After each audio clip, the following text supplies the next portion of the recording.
What is the secret behind Ted Lasso's rise? Why is this man and AFC Richmond all over the news, FIFA 23 and football Twitter? Let's take a deep dive into the show's heartwarming message, characters that resemble real people, and capturing storyline. Watch until the end to discover everything you need to know about the inspiring story of Ted Lasso. It all started when the character Ted Lasso, played by Jason Sudeikis, was introduced by a series of TV adverts to promote American channel NBC Sports coverage of the English Premier League. The character of Ted Lasso is a typical American bloke who coaches a college American football team and tries to understand the rules of football in the UK. Ted's humorous inexperience, optimism, and American stereotype turned him into a highly entertaining person, therefore springing his own Ted Lasso TV series. The series starts off with Ted being unexpectedly recruited to manage a fictional Premier League team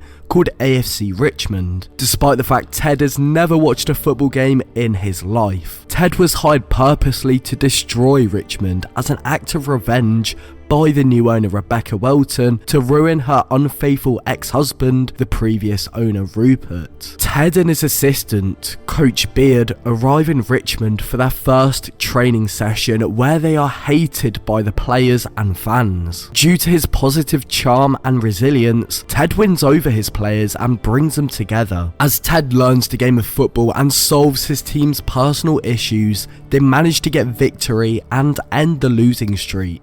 Ted's infectious charm and his ability to win over people start to work wonders, and he promotes the underappreciated kit man Nate to coach. He also converts the skeptical reporter Trent Krim to his praise and motivates the aging team leader Roy Kent, a character inspired by the grumpy and aggressive real football legend Roy Keane, to captain and be a leader for the club. Ted even manages to make breakthroughs with the superstar and egotistical Jamie Tart, turning him into a more respectful team player. Jamie is a combo of course, Jack Grealish, David Beckham, and Cristiano Ronaldo. Ted also befriends Jamie's then girlfriend Keely and inspires her to work for AFC Richmond using her intelligence. Ted tears down Rebecca's walls and earns her support and friendship, even after she confesses her original intention of trying to sabotage the team. Furthermore, Ted Lasso discovers his wife is seeking a divorce, adding a lot more pressure and emotion on his character. Rebecca works with Ted to stay positive. We'll talk about this later.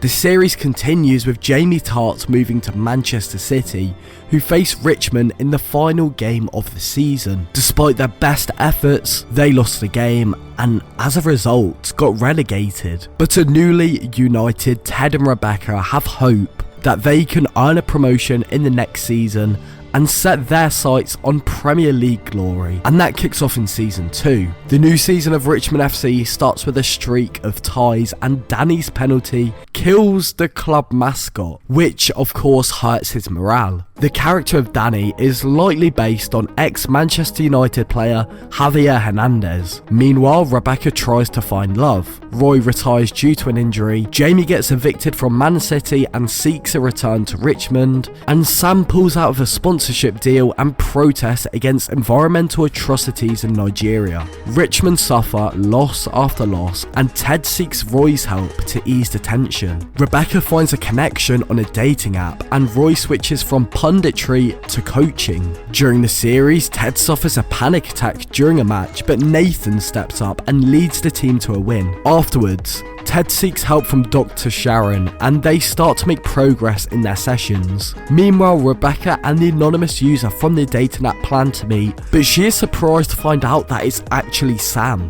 They decide to keep their relationship a secret for the time being. I would like to quickly ask you all to subscribe to the channel if you haven't already. Surprisingly, 99.3% of you are not subscribed, so please do help me out. Anyway, back to the video. As the season comes to a close, Richmond face off against their rival team, Manchester City. Jamie is offered a position on their team, but he declines in order to stay with Richmond. Richmond wins the match, securing their place in the Premier League for the next season. In the finale, Ted and Dr. Sharon continue to make progress, and Ted finally opens up about his traumatic past. The team celebrates their victory with a party, during which Ted announces that he will be leaving his position as coach to return to the United States. Rebecca and Sam's relationship is revealed to the team, and they are supportive of their romance. The season ends with the team looking forward to the future and Ted saying goodbye to his players. However, Ted stays at Richmond, but the following season predicts Richmond to finish last in the new Premier League season, while rivals and Rupert's new team West Ham is expected to be in the top 4. Also, Nate, who was trusted by Ted, is revealed to have joined Rupert at West Ham. It is assumed Nate is based on Jose Mourinho due to the similar looks, personality, dress sense and style of play. The season is expected to end with Richmond finishing above West Ham in the league and avoiding relegation. Perhaps the 4th season will end with AFC Richmond winning the Premier League against the odds, like Leicester City once did. Here is what has been said by the creators about a 4th season. While I'm not taking for granted people's enthusiasm for the show, it didn't dictate for me the storytelling that we were doing. Well, if seeing is believing, I believe we've been seen. And there was a gap here between 2 and 3. What took some of that time, and did allowing for more seasons require you to really go back to the drawing board on some of the plot lines? The more seasons thing it wasn't a factor at all. It still isn't. I know for me personally, it hasn't been anything that I've truly had time to sit with. I mean, I'm still, even as I speak to you now, if I wasn't here, I'd be editing, one of the later episodes. Part of the process that took so long is a little bit of life. I mean, it'll become evident, I think, as the season, rolls out, that just the amount of content, just the episodes there's a lot of stories. So there could be a 4th season. We can hold out hope. Oh, I mean, not based on anything we did this, I mean, could there be? Yeah, sure, but that's not the question I was necessarily answering. People are kind of assuming it might be maybe the final season, we don't know. No, what he said, it's like the natural end of a 3-season arc. So there was a beginning, a middle, and an end. Well, that means of this. We don't even know. Do you know it's really good that I genuinely don't know? Because they know that otherwise I'll be like, whoops. Yeah. Oh, so it might not be the Might final. not be. Oh, okay, good. We don't know. We genuinely don't know. I didn't know. I don't think Jason even knows, to be fair. I think he needs to be in a dark room and just go... If you're a fan of fairy tale football stories like AFC Richmond's, watch this real-life version of Premier League side AFC Bournemouth's similar heartwarming rise to the top.